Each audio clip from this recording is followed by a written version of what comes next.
I had spent years saving for my wedding, not because I dreamed of a fancy venue or designer dress, but because I wanted to start my life debt-free. Every paycheck, every bonus, I tucked a portion away into that wedding fund account my parents knew about. It wasn't easy. I worked 2 jobs through college and freelanced afterward, but I felt proud every time that number grew. 50,000. That was the final amount. Hard-earned, mine, and something I'd guarded like my future depended on it, because it did. My parents always knew about it. Mom used to brag to relatives about how responsible her younger daughter was compared to her older one, Layla. Layla was different, the kind of girl who believed life owed her comfort. She didn't save. She spent. She didn't plan. She expected. Still, she was my sister, and even though she never treated me kindly, I loved her because that's what family was supposed to mean. Then one Saturday morning, everything changed. I woke up to the smell of coffee and voices downstairs. My parents were talking in hushed tones, the kind they used when they didn't want me to hear something. I remember stepping quietly into the kitchen and freezing when I heard Mom say, "Ava won't mind, honey. It's still for family. We'll just move her wedding fund temporarily." My stomach twisted. Temporarily? I walked in before Dad could answer. "Move it where?" I asked, trying to keep my voice calm. Both of them went silent. Mom blinked like she hadn't expected me to appear out of nowhere. Dad cleared his throat and said, "Sweetheart, your sister found the perfect house. The bank needs the down payment today. We'll return it soon, we promise." For a moment, I thought I'd misheard. "You used my wedding fund without even asking?" Mom sighed dramatically, as if I were the unreasonable one. "Ava, you're single. You're not even engaged. Your sister is starting a family. We thought you'd be proud to help her." Proud, that word stung more than any insult could. They weren't asking. They were telling me. I remember my fingers trembling as I checked my account on my phone. The screen confirmed what I feared. Balance, 3.67 hours. Gone, all of it. They had wiped out the accountant. Layla walked in just then, holding a fancy coffee cup and a smug grin. "Don't look so shocked," she said, slipping her arm through Mom's. "You'll get married someday. You don't need that money yet. Besides, this is family business." Family business. I wanted to scream, but I didn't. Something inside me broke quietly instead, that fragile, naive part of me that believed family meant fairness. That day, I didn't argue. I just nodded, pretending to understand. "Of course," I said softly. "If it's for family." But deep down, I promised myself one thing. I'd make sure they never did this to me again. Over the next few days, everyone acted as if nothing had happened. Layla kept bragging about her dream home, showing me photos of marble floors and chandeliers, while my parents praised her new beginnings. They didn't notice that I'd stopped talking much. They didn't notice I'd started making calls. I contacted my bank first, then a lawyer. It turned out that since the account had been in my name only, what they did counted as unauthorized withdrawal, fraud. It took a few forms, a few signatures, and one polite but firm conversation with the bank's fraud department. 4 days later, my phone buzzed. Unknown number. "Miss Ava Thompson?" A professional voice asked. "Yes?" "This is from First National Bank. We wanted to inform you that after reviewing your claim, we've frozen the involved accounts pending investigation." I smiled faintly. "Thank you." That evening, I was eating dinner when my phone rang again. This time, Dad's name flashed across the screen. I could already imagine his expression, red-faced. Furious, maybe a little scared. I answered calmly. "Hey, Dad." "What did you do?" he roared. "The bank just froze our account. We can't access a single cent." "Really?" I said, pretending to sound surprised. Maybe they realized taking money from someone's account without permission is wrong. "You called the bank on your own family?" Mom shouted in the background. "Family?" I echoed. I thought family doesn't steal. There was silence, heavy, suffocating silence. Then Dad muttered something I'd never forget. "You'll regret this, Ava." But he was wrong. For the first time in my life, I didn't feel regret. I felt relief, because they finally knew I wasn't the quiet, obedient daughter anymore. I was the woman who made one phone call and took back what was hers. The next morning, I woke up to chaos, not in my head, but in the family group chat. Dozens of unread messages, missed calls, and even voice notes from my mom that started calm but escalated into crying fits and guilt trips. Sorry, Hadi. "Ava, how could you do this to us? Your father's blood pressure went up. Like you froze the house money. Your sister might lose the deal. You've always been selfish, but this is too much. Selfish. That was their favorite word, the one they used whenever I dared to stand up for myself. But that morning, I didn't respond. Instead, I got dressed, made coffee, and drove to work with my music blasting through the car. For the first time, I felt in control of my life. By afternoon, the bank's legal department called again. They'd confirmed the unauthorized transfer. 49,863. It wired from my savings to my parents' joint account, then to the builder handling Layla's house. The bank was reversing it temporarily while they completed the investigation. That meant one thing.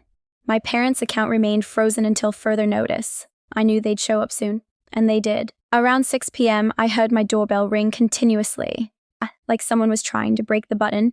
When I opened it, my dad stood there, red face, veins bulging, and Mom crying behind him like a scene from some soap opera. Dad didn't waste a second. You humiliated us.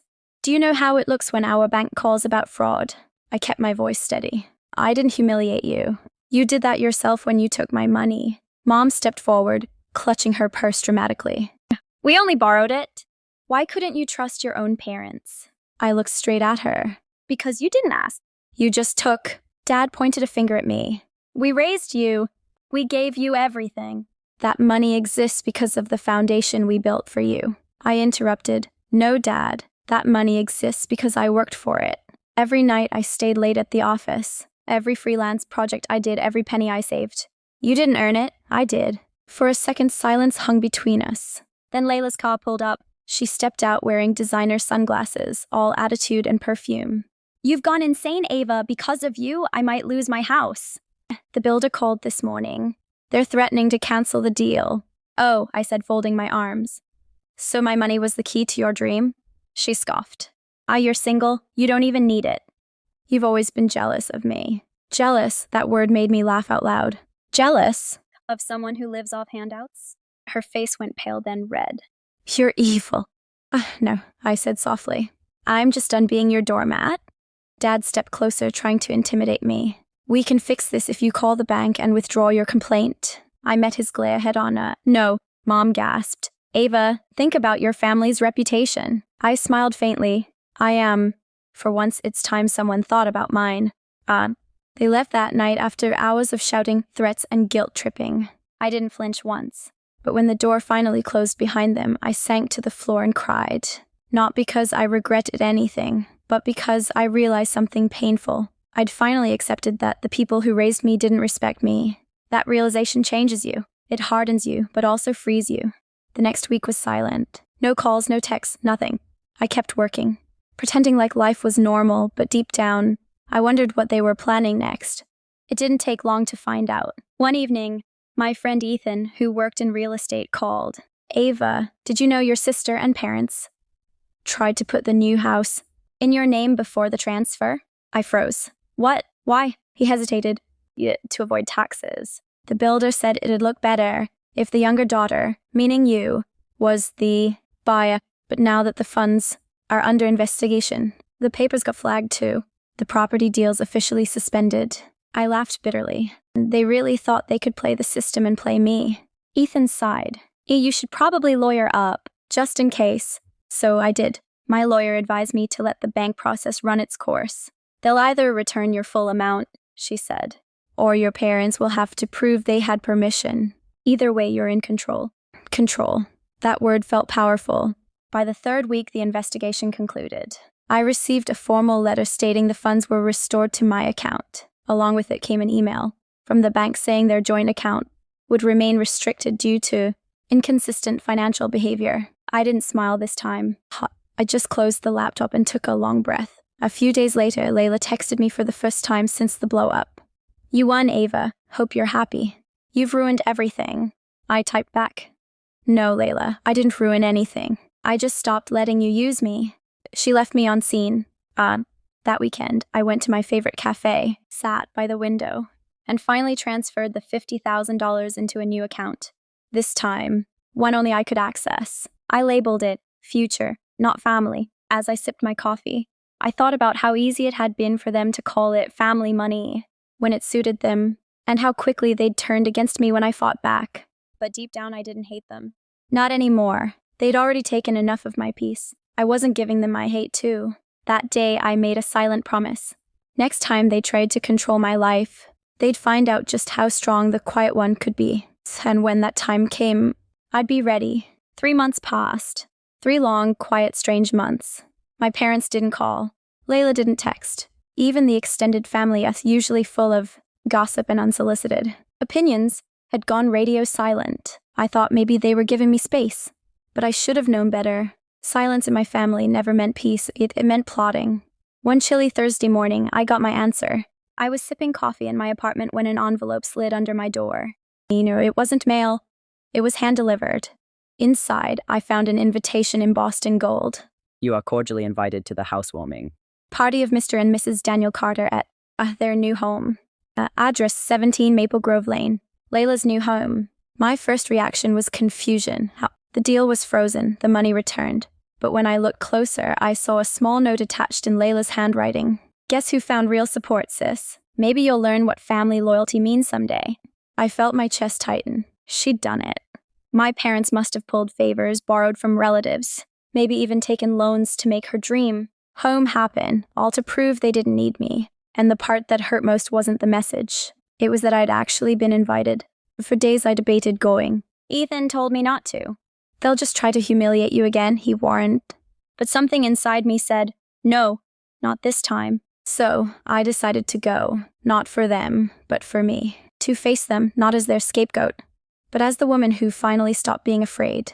The day of the party arrived. The house was massive, shiny, perfect, the kind of suburban mansion that screams, we're doing well even when it's held together by debt. Cars lined the driveway, laughter floated through the air, and I could already hear my mother's voice booming with fake pride. When I walked in, every head turned. Some smiled awkwardly, some whispered, others just stared. My mom's face froze mid-sentence when she saw me. Ava! She gasped, clutching her pearls like she'd seen a ghost. You actually came? I smiled politely. It's a family event, right? Dad's smile was tight. We weren't sure you'd be comfortable after everything. I'm perfectly comfortable, I said, and looked around. Beautiful house. Must have taken a lot of money. Layla appeared wearing a dress that looked like it cost more than my monthly rent. She leaned in with a smug grin. Don't worry, Ava, not your money this time. I chuckled softly. And that's good. Because it's the bank's, right? Her smile faltered. I continued lowering my voice. You didn't think I wouldn't find out, did you? About the mortgage in Dad's name? The late payments? The pending property tax? Layla's eyes widened. How? I took a sip of champagne. You'd be surprised what I learn when people underestimate me. Before she could respond, one of the guests approached, an older man with salt and pepper hair. Ava, from Crestfield Investments? I nodded. Yes, that's me. He smiled. I'm your father's loan officer. Funny running into you here. We were just discussing refinancing this place, though I advised against it. Risky, given their current income. My mom's face drained of color. Dad muttered something about private matters, but the damage was done. The guests nearby had heard. Whispers began. I didn't gloat. I didn't raise my voice. I simply smiled, said, it was lovely seeing everyone, and walked away. That was my revenge. Not shouting, not payback. Just truth revealed at the perfect time. When I got home, I felt strangely calm. The party had ended with tension thicker than smoke, but I didn't care. I hadn't gone there to humiliate anyone. I'd gone to show them that they couldn't humiliate me anymore. The next morning, my mom called. I didn't answer. Then she texted, you didn't have to embarrass us like that, Ava. I typed back, I didn't. You did that yourselves. Then I muted the chat. Over the next few weeks, things changed quietly. Word spread among family, friends about the money incident, and the new house with hidden debt. Suddenly, my parents stopped playing the victim because the audience was gone. I started focusing on myself, new projects, late-night work sessions, and one small but powerful dream. Buying a home of my own, not out of spite, but out of peace. And in an almost poetic twist, that chance came sooner than I thought. My company announced a relocation program, offering employees assistance in buying homes near the new office complex. The offer was generous, too good to ignore. So I applied. 3 months later, I was standing in front of a beautiful townhouse, with a small garden and tall windows that caught the morning light perfectly. The closing papers were in my hand. As I signed them, my heart raced. I couldn't stop smiling. This was mine, not gifted, not taken, not borrowed. Mine. When I finally moved in, I realized something funny. My new address was right across the street from Maple Grove Lane. From my window, I could see Layla's house. Sometimes I'd spot her car, or my mom watering the plants outside, pretending to live the perfect life. I never waved. I didn't need to, because deep down, they knew, and I knew, that the quiet girl they once called selfish had built a life stronger than their lies. That night I stood on my balcony watching the lights from their house flicker across the street. I whispered to myself, "You didn't take my money. Well, you gave me my freedom, and that was worth every dollar." It had been 6 months since I moved into my new home, and life finally felt calm. Peaceful mornings, long walks, coffee on the balcony. The kind of peace you don't realize you've missed until it becomes yours. My parents and I hadn't spoken since the party. Layla had texted twice, both times asking if I really had to show off. I ignored her. For once, silence was my choice. Work was going great too. I'd been promoted to senior project manager, handling clients who actually respected my voice. It felt strange to be valued without having to beg for it, to be trusted, not doubted. But peace never stays untested. One rainy Friday afternoon, as thunder rolled outside, my phone rang. Mom. I hesitated for a few seconds before answering. Hello? Ava, her voice cracked, softer than I'd ever heard it. We need to talk. It's important. Something in her tone made my stomach twist. What happened? There was a long pause. Then she said quietly, "It's about the house." When I arrived later that evening, I almost didn't recognize my childhood home. The bright paint was fading, the yard overgrown, and the pride that once filled the place had vanished. Inside, the air was thick with tension. Dad was sitting at the table, his head buried in his hands. Layla sat across from him, red-eyed, mascara smudged. Mom paced back and forth like she was trying to outrun her thoughts. "What's going on?" I asked. No one spoke for a moment. Then Dad looked up, in his face tired, beaten down. "We're losing the house, Ava." I froze. "What?" He sighed heavily. "The mortgage. The payments." We fell behind. The bank's foreclosing next week. I stared at him. The same man who once called me ungrateful was now sitting there, asking for help without saying the words. Mom finally stopped pacing. "We tried to fix it, Ava, we did. But your father's hours got cut. And Layla's husband. Well, things aren't going great between them." Layla let out a quiet sob. "He left," she whispered. "He said he's done." I didn't know what to say. My anger and sympathy clashed like fire and ice inside me. Mom finally looked at me, her eyes desperate. "We don't know what to do. We'll lose everything. Your father's credit, our savings. Everything's gone." "And what exactly do you want from me?" I asked softly. No one answered. But I already knew. That night I couldn't sleep. I kept thinking about that day when they took my $50K, the way they dismissed my dreams, mocked my feelings, and called me selfish for standing up for myself. Now the same people sat helpless, watching their decisions fall apart like a house of cards. Part of me wanted to help, not because they deserved it, but because I didn't want to become like them, cold and self-righteous. But another part of me remembered what it felt like to cry alone in my apartment, feeling worthless. By sunrise, I had made my decision. The next morning, I went to the bank, not as a daughter trying to save her parents, but as a professional who understood how money and responsibility work. I met with their loan officer, the same man from the party. He looked surprised to see me. "Ava Carter, I remember you. About your parents' property, right?" "Yes," I said. "I'd like to make an offer." After a long conversation, he nodded slowly. "You're certain about this?" "Completely." A week later, the papers were finalized. My parents' house, the one they were about to lose, was now under my name. But I didn't tell them immediately. I wanted them to face what it meant to lose something they once took for granted. 2 weeks later, the eviction notice arrived. Mom called me crying. Dad's voice was quiet. "They gave us 7 days to leave," he said. 7 days. I stayed silent for a long time. Then I said, "I'll come over." When I arrived, boxes were scattered everywhere. Layla sat on the porch crying into her hands. Mom looked up, her face red and swollen. "We didn't mean for it to end like this, Ava. Please. If there's anything you can do." I looked at them, really looked. Not as the parents who raised me, but as people who had made choices and were now living their consequences. "There might be something," I said quietly. Their eyes lit up. I handed them a folder. Inside was a copy of the deed, their house, now legally mine. Mom gasped. Ava, what is this? I smiled faintly. It means you won't lose your home. But it also means things will be different now. Dad blinked. Different how? I'm not giving it back, I said gently. You can stay here, rent-free for 6 months. After that, you'll need to start paying fair rent or find somewhere else. Mom's jaw dropped. Ava, how could you? No, Mom, how could you? You took my wedding fund. You humiliated me. You taught me that family means obedience, not love. I'm just following what you taught. She looked like she might argue, but then her face crumbled. Tears filled her eyes. I'm sorry, she whispered. We were wrong. For the first time in my life, I believed her. Over the next few months, things changed in quiet, subtle ways. My parents grew humble. Dad started working part-time jobs again. Mom began volunteering at a local shelter. Layla moved in temporarily, helping around the house. It wasn't perfect, but it was real. Sometimes we'd have dinner together. No lectures, no superiority, just food, laughter, and stories about the old days. One night, as we sat outside under the stars, Dad said something that stayed with me forever. You know, Ava, when you walked into that party, I thought you wanted to embarrass us. But now I realize you just wanted us to see you, to respect you. I looked at him, my eyes soft. That's all I ever wanted.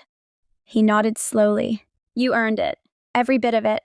A year later, I sold the house back to them, at a fraction of its value. Not as revenge, but as closure. The day they signed the final papers, Mom hugged me tight, crying. You saved us twice, she said. Once from losing our home, and once from losing ourselves. I smiled faintly. Maybe now we finally understand what family means. As I drove back to my own home, I passed by Maple Grove Lane, Layla's old neighborhood. Her house was gone. She'd moved to a smaller apartment nearby, working hard to rebuild her life. We weren't best friends, but we weren't enemies anymore either. We'd both learned that love without respect is just noise. That night, as I poured myself a glass of wine, I looked out at the city lights and whispered to myself, they took my $50K once, but I built something priceless in return. Peace, pride, and the power to forgive without forgetting. Then I smiled, a little tear rolling down my cheek, and said softly, guess I wasn't the selfish one after all. And with that, I finally closed that chapter. Not with anger, but with grace.